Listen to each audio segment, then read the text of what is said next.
আসসালামু আলাইকুম CSL training এর পক্ষ থেকে সবাইকে স্বাগতম। তো আজকের টিউটোরিয়ালে আমরা যে বিষয়টা নিয়ে ডিসকাস করব সেটা হচ্ছে অ্যাড ক্লাস ফাংশন। তো অ্যাড ক্লাস ফাংশনটা আসলে আমরা কেন ইউজ করি, এটা ইউজ করার সুবিধা কি, এগুলো আমরা প্র্যাকটিক্যালি দেখব। তো সরাসরি আমরা ব্রাউজারে যেতে পারি। এখানে দেখব যে আমাদের একটা বাটন আছে। তো এই বাটনে যদি ক্লিক করি তাহলে এখানে যে লাইন আছে বা যে টেক্সট আছে এই টেক্সটের উপর একটা ডিজাইন অ্যাপ্লাই হবে। তো সেক্ষেত্রে আমরা যদি দেখতে চাই তাহলে এখানে একটা ক্লিক করি।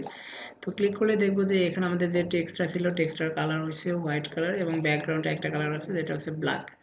তো এই কাজটা আসলে কিভাবে হয়েছে যে আমরা যখনই এখানে ক্লিক করছি তখন একটা ক্লাস, এখন ক্লাসে আমরা অনেকে হয়তো ক্লাস সম্পর্কে জানি না বা ক্লাস নিয়ে কাজ করে, তবে আমি শিওর যারা এক্সটার্নাল সিএসএস নিয়ে কাজ করছে তারা অবশ্যই ক্লাস কেন বানায় বা ক্লাস দিয়ে কী করতে পারে এটা সবাই জানেন। তো বিষয়টা হচ্ছে যে আমার এখানে সিএসএস এ একটা ক্লাস ডিজাইন করা আছে, আমি যখনই এই বাটনে ক্লিক করব তখন ওই ক্লাসটা এটার উপর অ্যাপ্লাই হবে। তো সেই কাজটা আসলে করা হয় অ্যাড ক্লাস ফাংশনের মাধ্যমে। তো আমরা এগুলো না বলে সরাসরি প্র্যাকটিক্যালি দেখি তাহলে আমরা ভালো বুঝতে পারবো। তো সেই ক্ষেত্রে আমরা যাই আমাদের এডিটরে। তো এখানে দেখবো যে আমাদের একটা HTML অথবা PHP পেজ আছে, ইন্ডেক্স পেজ, যেখানে দেখবো যে HTML স্ট্রাকচার ঠিক আছে, যে এরকম হেড ট্যাগ শুরু শেষ, বডি ট্যাগ শুরু শেষ। মোটামুটি যারা HTML বা CSS নিয়ে কাজ করছে তারা এগুলো সম্পর্কে আপাতত জানবো। তো এখানে আমার একটা CSS পেজ আছে, এক্সটার্নাল সিএসএস, যে আমার আলাদা একটা সিএসএস পেজ আছে, তার সাথে আমার এখানে একটা লিঙ্ক করা আছে এবং আমার সিএসএস পেজের নেমটা হচ্ছে style.css। এবং নিচে যে আমি দেখবো যে আমার jQuery.js নামক একটা পেজের সাথে লিঙ্ক করা আছে এবং নিচে আরেকটা পেজের সাথে লিঙ্ক আছে যে etc.js। এই হচ্ছে আমাদের etc.js, যেখানে আমরা jQuery কোডগুলো লিখবো। আর এটা হচ্ছে আমার ইন্ডেক্স পেজ বা PHP পেজ, এখানে আমি HTML কোডগুলো লিখছি। তো এখানে আমাদের আরেকটা পেজ আছে, সেটা হচ্ছে সিএসএস পেজ। তো সিএসএস পেজে আমরা আগে একটা ক্লাস বানাবো। তো তার আগে আমরা একটু এক্সটার্নাল কাজগুলো করে নিই। কি করতে পারি, যে এখানে আমরা একটা বাটন বানাবো। তো এখানে জাস্ট আমি অ্যাঙ্কর ট্যাগটা শুরু করলাম, শেষ করলাম, এখানে নিচে লিখে দেই ক্লিক মি। যে এখানে ক্লিক করলে কিছু একটা কাজ হবে, কি হবে, যে আমার নিচে একটা টেক্সট থাকবে, এই টেক্সটের উপর একটা ডিজাইন অ্যাপ্লাই হবে। তো আমি এখানে একটা আইডি নিয়ে নিলাম যে ক্লিক, ওকে। এটার উপর যদি আমরা ক্লিক করি তাহলে কি হবে, আমাদের নিচে একটা আমরা টেক্সট রাখতে পারি,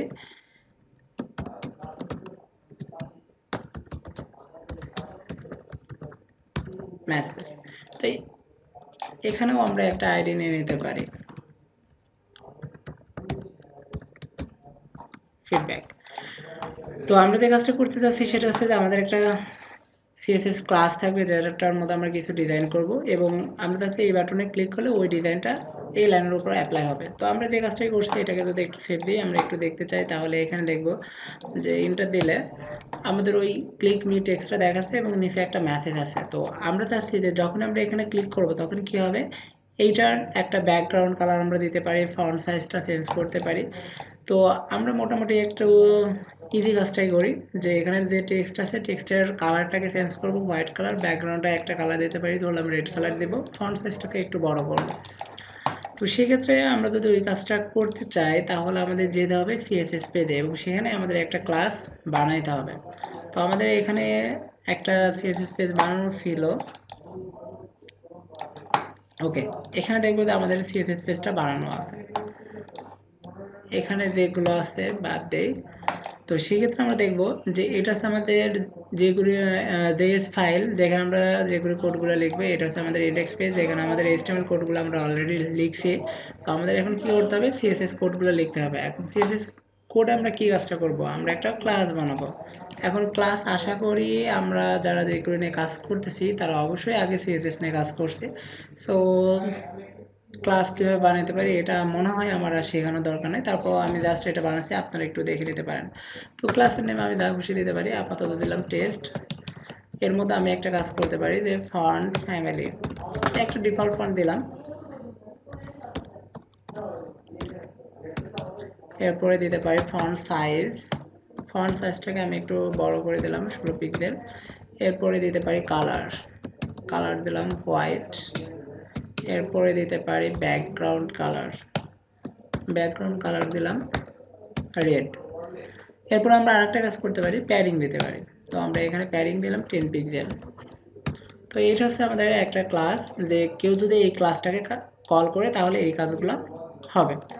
তো আমাদের এখন সেই কাজটাই করতে হবে, যে আমরা যখনই এই বাটনে ক্লিক করব তখন আমরা যে ক্লাসটা বানাইছি সেই ক্লাসটা এটার উপর অ্যাপ্লাই হবে।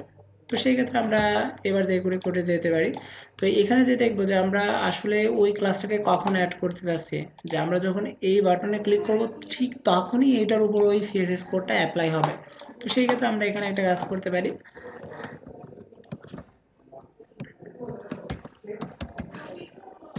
আমাদের যে আইডিটা ছিল, আইডিটার নেম ছিল মেবি ক্লিক, এটার উপর যদি আমরা কি করি, ক্লিক করি, তাহলে কিছু একটা হবে।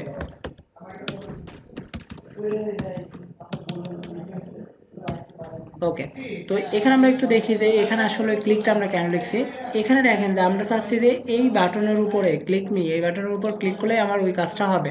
তো সেক্ষেত্রে দেখেন যে আমার এই বাটনের উপর আমি ক্লিক করব, এই বাটনটাকে তো আমাকে সিলেক্ট করতে হবে। তো আমি যদি এই বাটনটাকে সিলেক্ট করতে চাই তাহলে এখানে যে আইডি আছে, যে আমার এই বাটনের মধ্যে দেখেন একটা আইডি আছে, আমি এই আইডিটাকে ধরে বাটনটাকে সিলেক্ট করতে পারি। তো আমি সেই কাজটা এখানে জাস্ট করছি যে হ্যাশ ক্লিক, তার মানে হচ্ছে যে আমার এখানে যে আইডি আছে এবং আইডির নেম আছে ক্লিক, এইটাকে আমি সিলেক্ট করলাম এবং এরপরে আমি আরেকটা ক্লিক লিখছি, কেন যে এটা হচ্ছে ক্লিক ফাংশন, যে আমি এটার উপর যদি ক্লিক করি তাহলেই এই ফাংশনটা কাজ করবে।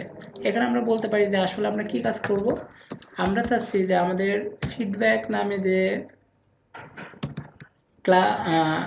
আইডিটা ছিল, এখানে দেখেন যে ফিডব্যাক নামে আমাদের যে আইডি আছে, আমরা চাচ্ছি এইটার উপর ওই ডিজাইনটা বা ওই ক্লাসটা অ্যাপ্লাই হবে। তো সেক্ষেত্রে আমরা এখানে এই আইডির নেমটা কপি করে নিতে পারি, আর যেহেতু আইডি এখানে আমাদের অবশ্যই একটা হ্যাশ দিতে হবে।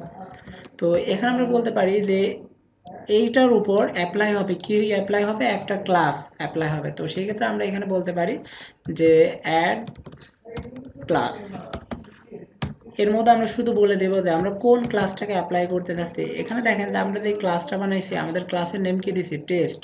তো সেই ক্ষেত্রে আমাদের শুধু ক্লাসের নেমটা এখানে ফাংশনের মধ্যেও বলে দিলেই হবে। তো আমাদের এখানে অ্যাড ক্লাস ফাংশনের মধ্যে আমরা শুধু আমাদের ক্লাসের নেমটা বলে দিব।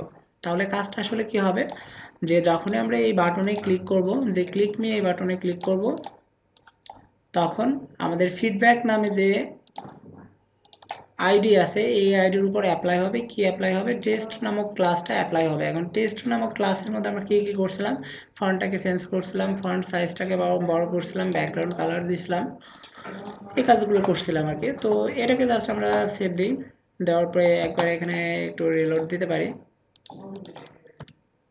ওকে ওকে, তো আমরা এখানে দেখতেছি আমাদের নর্মাল যে টেক্সট আছে, টেক্সটার ব্ল্যাক কালার আছে এবং সাইজটা একটু ছোট আছে। তো আমরা যদি এখানে ক্লিক করি তাহলে দেখবো যে এটার উপরে একটা ডিজাইন অ্যাপ্লাই হয়েছে। এখন এই ডিজাইনটা কিভাবে অ্যাপ্লাই হয়েছে, যে আমরা এখানে ব্যাকগ্রাউন্ড কালার বলছি রেড, তারপরে টেক্সট কালার দিয়েছি হোয়াইট, ফন্ট সাইজ দিয়েছিলাম 16 পিক্সেল, এরপরে এটার ফরম্যাটটাকে চেঞ্জ করে আমরা দিয়েছিলাম মার্কদানা। তো দেখেন যে এখানে যে কাজগুলো করছি সেই কাজগুলোই কিন্তু এটার উপর অ্যাপ্লাই হয়েছে। তো আসলে কাজটা কিভাবে অ্যাপ্লাই হয়েছে, যে আমরা যখনই এই বাটনের উপর ক্লিক করছি, তখন ওই ক্লাসটা অ্যাড হয়েছে আমাদের এই ফিডব্যাক নামক যে আইডি আছে এটার উপর। তো যখন ওই ক্লাসটা অ্যাড হয়েছে তখন ওই ক্লাসের মধ্যে যে ডিজাইনটা ছিল সেই ডিজাইনটা অটোমেটিক এই লাইনটা পেয়ে গেছে। তো আমাদের যদি এরকম কোনো ক্লাস অ্যাড করার দরকার হয় তাহলে আমরা অ্যাড ক্লাস ফাংশনের মাধ্যমেই এই কাজগুলো করতে পারি। তো আশা করি সবাই অ্যাড ক্লাস সম্পর্কে বুঝতে পারছেন। তো সবাইকে ধন্যবাদ জানিয়ে শেষ করছি। আল্লাহ হাফেজ।